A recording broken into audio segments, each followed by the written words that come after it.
Hello students, first वाली video में हमने अब किया था क्वेश्चन नंबर 1 2 3। आज हम करेंगे अपनी एक्सरसाइज 1.2 रियल नंबर्स के क्वेश्चन नंबर 4, 5 और 6। तो देखिए क्वेश्चन नंबर 4 देखो, given that HCF of 306 and 657 is equal to 9, find LCM of 306 and 657। हमने अपना एक फॉर्मूला पढ़ा था कि LCM of AB into HCF of AB is equal to A into B, means product of two numbers. Now हमें HCF given है, two numbers given है, यानी हमें 4 में से 3 वैल्यू दी हुई हैं और हमें चौथी वैल्यू निकालनी है। अगर हमें 4 में से 3 वैल्यू दी हों और चौथी निकालनी हो तो हम बहुत ईजिली निकाल लेंगे। देखिए LCM of 306 and 657 as it is value put करेंगे जैसे गिवन है। HCF ऑफ AB हमारा क्या है 9 और नंबर्स हमारे क्या हैं 306 एंड 657। अब तक हमने कुछ नहीं किया, एज इट इज़ फॉर्मूला रखा एंड वैल्यूज़ पुट की। अब देखिए LCM of 306 and 657 is equal to 306 into 657 by 9। इधर मल्टीप्लाई में था, जब भी कोई टर्म मल्टीप्लिकेशन में हो तो इक्वल टू के दूसरी साइड जब जाती है तो डिवाइड में हो जाती है, तो डिवाइडेड बाय 9। ओके, हम 9 से कट करेंगे 306 को तो आएगा हमारा 9 3 ज़ा 27, 9 4 ज़ा 36, 34 इंटू 657 होगा हमारा कैलकुलेट करने पे 22,338। That will be our answer to this question. Come to our question number 5। Check whether 6 raised to power n can end with the digit 0 for any natural number n। यानी अगर कोई भी हमारा number है जिसे हम 6 की पावर n की फॉर्म में लिख सकते हैं तो क्या वो कभी 0 पे एंड हो पाएगा?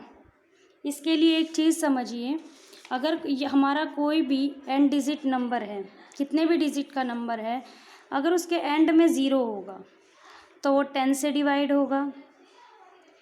अगर वो 10 से डिवाइड होगा इट मीन्स उसके प्राइम फैक्टराइजेशन जब हम करेंगे तो उसमें 2 इंटू 5 भी होगा, 2 5 ज़ा 10। जब हम उस नंबर के फैक्टर्स करेंगे तो हमारे पास एक सेट होगा 2 इंटू 5 का, अगर एंड में एक 0 है। अगर हम यही कहें कि अगर हमें एंड में 2 0 चाहिए तो हमारे पास 2 सेट होंगे 2 इंटू 5 के।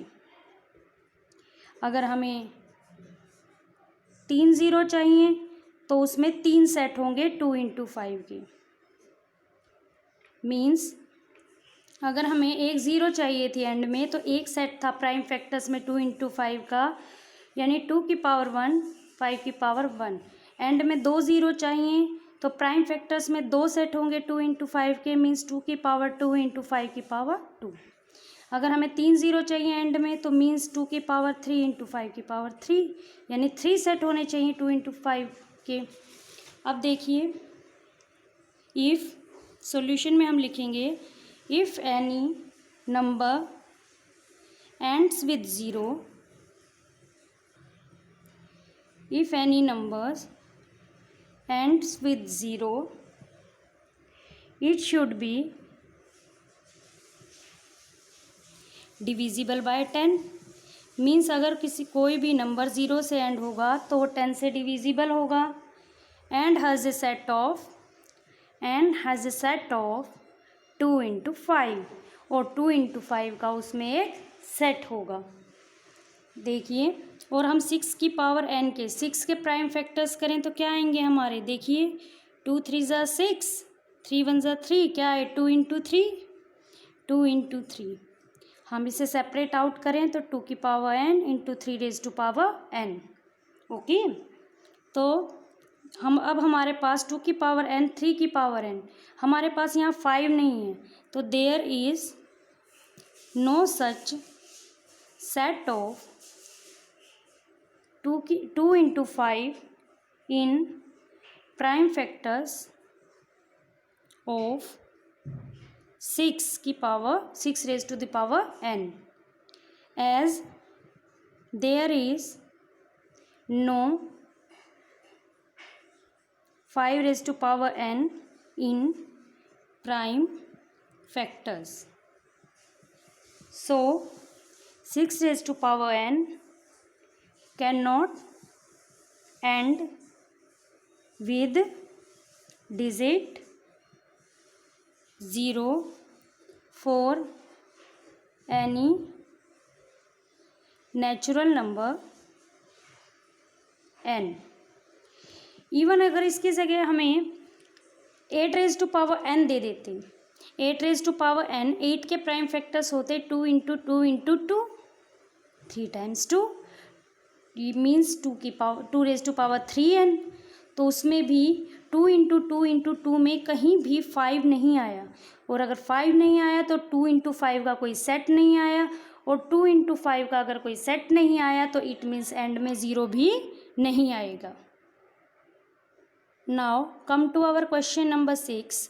Explain why 7 into 11 into 13 plus 13 and 7 into 6 into 5 into 4 into 3 into 2 into 1 plus 5 are composite number.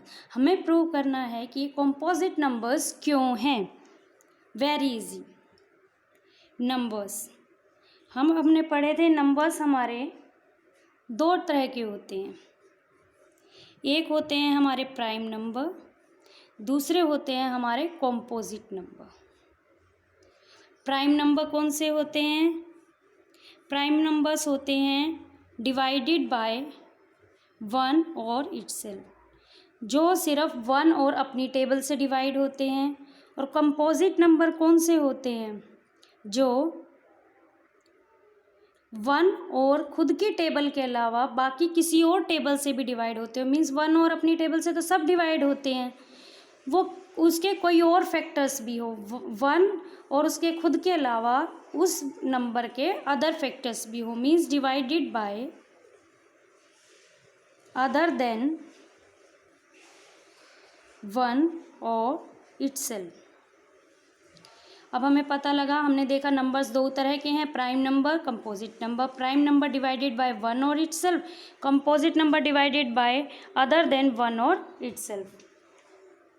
Now हम अपना नंबर लेंगे जो हमें गिवन है 7 इंटू 11 इंटू 13 प्लस 13। ये जो हमारा नंबर है इसमें प्लस के इधर भी 13 है, इधर भी 13 है, तो हम 13 कॉमन ले सकते हैं। 13 कॉमन रहेगा 7 इंटू 11, बीच में प्लस, इधर 1, बिकॉज 13 को हम 13 इंटू 1 भी लिख सकते हैं। ओके, हम इसे लिख सकते हैं 13 इंटू 77 प्लस 1, मीन्स 13 इंटू 78। 78 के अगर हम फैक्टर्स करें तो होंगे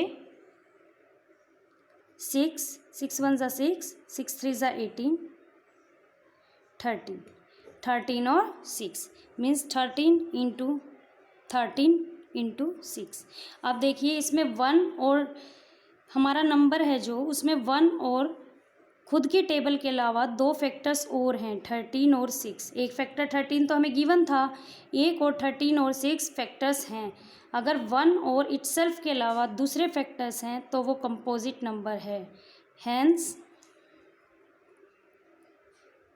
number has factor 13 and 6, so it is composite number। अब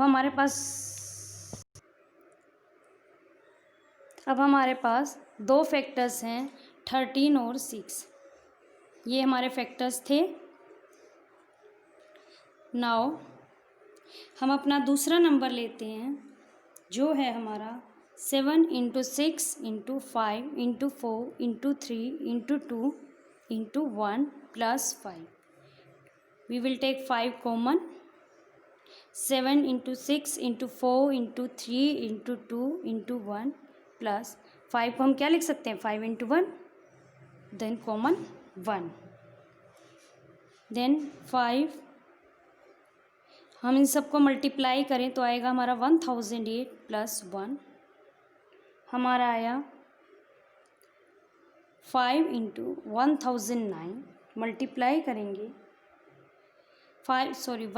हमारे फैक्टर्स आ गए 5 और 1009। 1009 के कोई और प्राइम फैक्टर्स नहीं होते as it is itself a prime number. So number has, क्या लिखेंगे हम, नंबर के फैक्टर्स आ गए। So the number has factors 5 and 1009। So it is a, क्या है ये, composite number। So it is a composite number। That was our question number 4, 5 and 6 of exercise 1.2। In our next video we will take a look at our exercise 1.3।